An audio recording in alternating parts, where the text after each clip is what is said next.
గురువు అనుభవానికే షాక్ ఇచ్చాడుగా శిష్యుడు రేవంత్ రెడ్డి. పక్క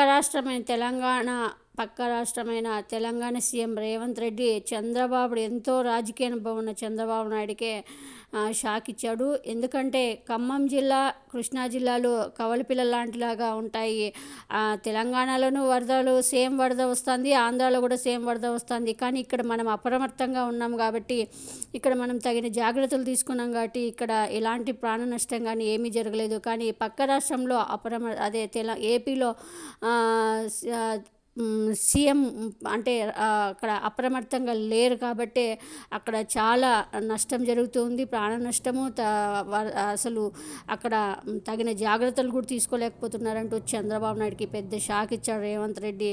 సో ఒకప్పుడు జగన్మోహన్ రెడ్డి గారు చెప్పిన మాటలే నిజమవుతున్నాయని ఇప్పుడు అర్థమవుతూ ఉంది.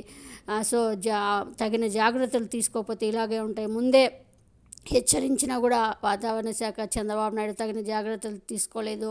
సో ఇప్పుడు గురువుకే శిష్యుడు షాక్ ఇచ్చాడని చెప్పాలి. గురువుకే పాఠాలు నేర్పుతున్నాడు శిష్యుడు. అప్రమత్తంగా లేకపోతే ఎంత అనుభవం ఉండి ఏం చేసుకుంటావు?